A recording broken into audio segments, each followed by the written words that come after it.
बिस्मिल्लाहिर्रहमानिर्रहीम। मेरे पाकिस्तानियों, मैं आपको जगाने की कोशिश कर रहा हूं, लेकिन आप अपने हकूक के लिए भी जागना नहीं चाह रहे।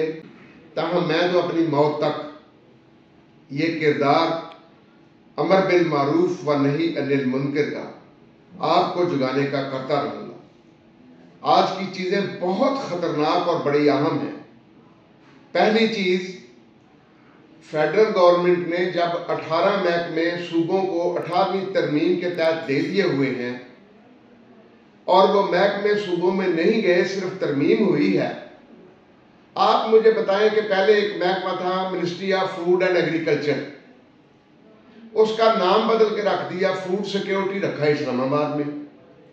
इस तरह 18 महकमे इस्लामाबाद में ही रख के वो बाबू अय्याशी इस्लामाबाद में ही करना चाहता है, वो नहीं जाना चाहता सूबों में, और उन पर सालाना 328 अरब रुपए का बकौले बिलावल जरदारी साहब के जो सालाना खर्चा 328 बिलियन 328 अरब रुपए उन पर जो इस्लामाबाद में खर्चा आ रहा है, वो सूबों को मिलना चाहिए 328 अरब, और वो महकमे असल हैसियत के साथ सूबों में आ जाने चाहिए।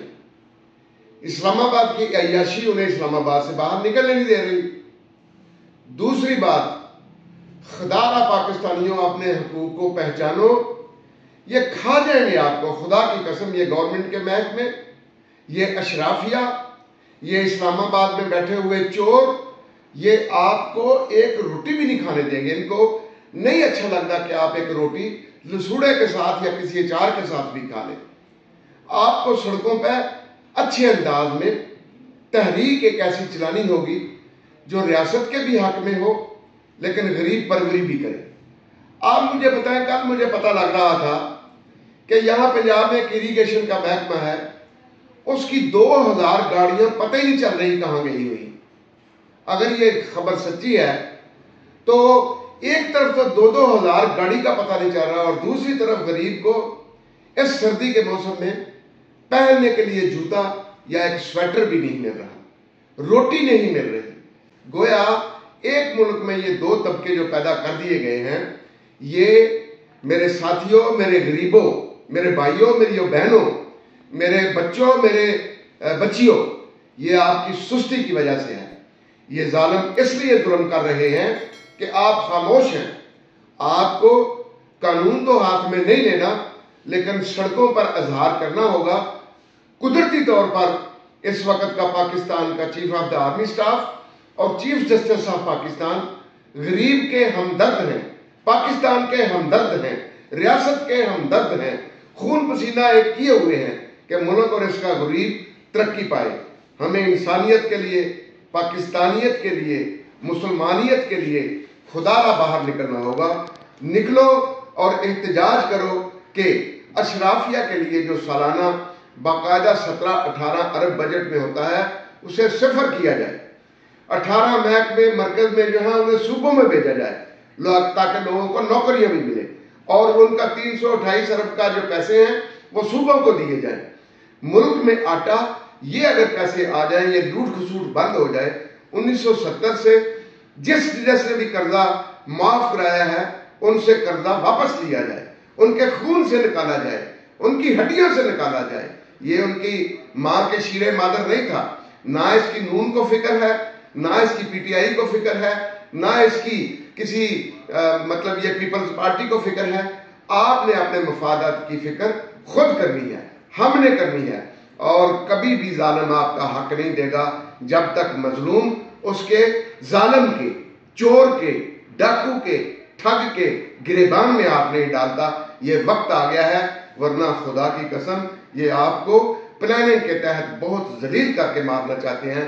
अल्लाह इस चीफ जस्टिस को 5-7 साल और जिम्मेदारी ये दिए रख, ताकि इन बाबुओं से बड़ी बड़ी गाड़ियां छीन कर, बड़े बड़े घर छीन कर, अक्सर बाबू तो आप मैनचेस्टर में, लंदन में, कनाडा में 2-2, 3-3, 4-4 घर ले रहे हैं, ताकि माकूल जरिया बन जाए। जिस दिन जरा हालात इस तरह के हों, यहां से भाग जाएं। इन्हें भागने भी नहीं देना, इन्हें एयरपोर्टों पे पकड़ लो। ये हमारे चोर हैं, ये हमारे डाकू हैं, ये हमारे लिए, मुल्क के लिए फ्रॉड है। इस फ्रॉड से निजात दिलाने के लिए खुदारा अपनी यूनियंस बनाओ जायज़ तरीके से और अपने हकूक तलब करो, और हकूक तलब करने के साथ साथ जिसने कर्जा माफ कराया है उससे कर्जा हुकूमत फिल फौर वापस ले। चीफ जस्टिस साहब उसका फैसला दें, चीफ जस्टिस साहब फैसला दें कि बाबुओं को कौन सी रायत मिलनी चाहिए, कौन सी नहीं मिलनी चाहिए। ये मुफ्त बिजली, मुफ्त पेट्रोल, मुफ्त दवाइयाँ, मुफ्त गैस, मुफ्त गाड़ियाँ, मुफ्त तेल, ये कल्चर फौरन बंद होना चाहिए। और जिनके कर्जे माफ हैं वो 400-500 या 800 अरब या 1000 अरब है वापस लेना चाहिए, जिससे आटा 100 रुपए किलो, चावल 150 रुपए किलो, चीनी 75 रुपए किलो करनी चाहिए, दालें 100-150 रुपए की करनी चाहिए। और गरीब बच्चों के लिए, गरीब मजदूरों के लिए 50 लाख सालाना नौकरियों का बंदोबस्त करना चाहिए। ये चोरों से अगर हम 5-7-800 अरब लेने में कामयाब हो गए तो उससे तो 50 लाख क्या 1 करोड़ बच्चे को नौकरी मिल जाएगी। लेकिन अब मुतालिबे की बात है, उसके तरीकाकार की बात है। आए निकले और उसके लिए इकट्ठे हो जाएं और अपने हकूक जब तक नहीं मांगेंगे ये जालिम देने वाले नहीं हैं।